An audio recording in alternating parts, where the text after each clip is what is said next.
નમસ્કાર. અશ્વિન મહેતા યુટ્યુબ ચેનલની જૈન તીર્થ પરિચય શ્રેણીમાં આજે 108 પાર્શ્વનાથ પ્રભુમાંના એક ગુજરાતના મહેસાણા જિલ્લામાં ગાંભુ ગામમાં સ્થિત શ્રી ગંભીરા પાર્શ્વનાથ પ્રભુના પ્રાચીન અને ચમત્કારી તીર્થનો પરિચય કરાવીશું. ભારત દેશ એ પવિત્ર ભૂમિ છે જ્યાં કણેકણમાં પરમાત્માનો વાસ છે. આપણા જૈન ધર્મમાં તીર્થયાત્રાનું ખૂબ જ અનેરું મહત્વ છે. આજે આપણે વાત કરવા જઈ રહ્યા છીએ આ દિવ્ય તીર્થમાં બિરાજમાન મૂળનાયક શ્રી ગંભીરા પાર્શ્વનાથ પ્રભુની પ્રતિમાજી અત્યંત મનોહર છે. શ્વેત રંગના 25 ઇંચ ઊંચા અને 20.25 ઇંચ પહોળા પદ્માસનથી સુસજ્જિત પ્રભુ ગાંભુ ગામના ભવ્ય શિખરબંધી જિનાલયમાં બિરાજમાન છે. આ પવિત્ર પ્રતિમાજી સંપ્રતિકાલીન માનવામાં આવે છે.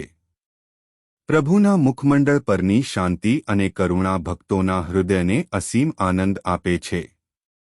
આ ઐતિહાસિક તીર્થ ગુજરાતના મહેસાણા જિલ્લામાં આવેલું છે. તે મહેસાણાથી માત્ર 23 કિલોમીટર અને પ્રસિદ્ધ તીર્થ શંખેશ્વરથી 53 કિલોમીટરના અંતરે આવેલું છે. અમદાવાદથી આશરે 148 કિલોમીટરનું અંતર છે જે 3.5 થી 4 કલાકમાં ગાંભુ પહોંચી શકાય છે. નજીકનું રેલવે સ્ટેશન બેચરાજી અને મહેસાણા છે. ધર્મશાળા, ભોજનશાળા, પાર્કિંગ, આયંબિલ શાળા, ઉપાશ્રય અને સ્નાન માટેની સગવડ છે. ગાંભુ તીર્થનો ઇતિહાસ અત્યંત સમૃદ્ધ અને પ્રાચીન છે. જૈન સૂત્રોના પ્રથમ ભાષ્યકાર શ્રી શિલાકાચાર્યજીએ શ્રી આચારાંગ સૂત્ર પર પોતાનું ભાષ્ય શક ઈસવીમાં આ જ ગાંભુ ભૂમિ પર પૂરું કર્યું હતું. તદુપરાંત સિદ્ધાંતિકા યક્ષદેવના શિષ્ય પાર્શ્વનાથજીએ ગાંભુ ગામમાં શ્રાવક જંબુનાથની સહાયતાથી પોતાના જિનાલયમાં ચૈત્ર માસની 5મી તિથિએ યતિ અને શ્રાવક પ્રતિક્રમણ સૂત્રનું વ્યાખ્યાન પૂર્ણ કર્યું હતું.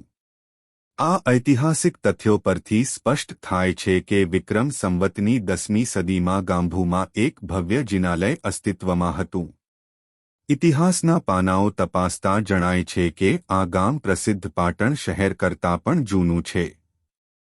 કોઈ સમયે આ એક વિશાળ નગર હતું અને તે વિક્રમની 9મી સદી પૂર્વેનું હોવાનું માનવામાં આવે છે.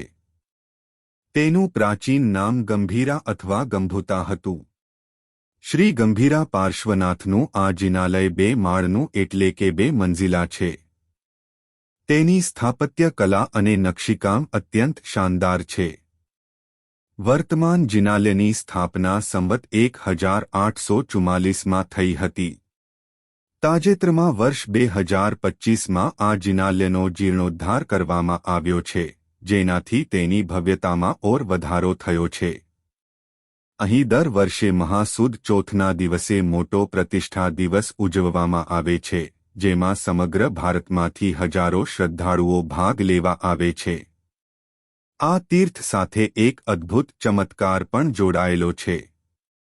એવું કહેવાય છે કે પ્રાચીન સમયમાં દરરોજ ભગવાનના હાથમાં ચમત્કારિક રીતે એક ચાંદીનો સિક્કો પ્રગટ થતો હતો.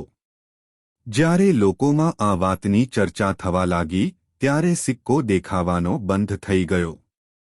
પરંતુ ભગવાનના હાથમાં જે છેલ્લો સિક્કો હતો તે પ્રભુની પ્રતિમા સાથે જ ચોંટી ગયો, જે આજે પણ ત્યાં દર્શન કરનાર શ્રદ્ધાળુઓ જોઈ શકે છે. જિનાલયને મળેલા પ્રાચીન ભેટપત્રો અને દસ્તાવેજો પરથી સાબિત થાય છે કે અહીં ભૂતકાળમાં અનેક જૈન મંદિરો હતા અને અનેક જૈન ગ્રંથોની રચના પણ આ પવિત્ર ભૂમિ પર થઈ છે. આવા પરમ પવિત્ર અને ચમત્કારી તીર્થના દર્શન કરી ધન્યતા અનુભવવા જેવી છે. પ્રણામ. જય જિનેન્દ્ર.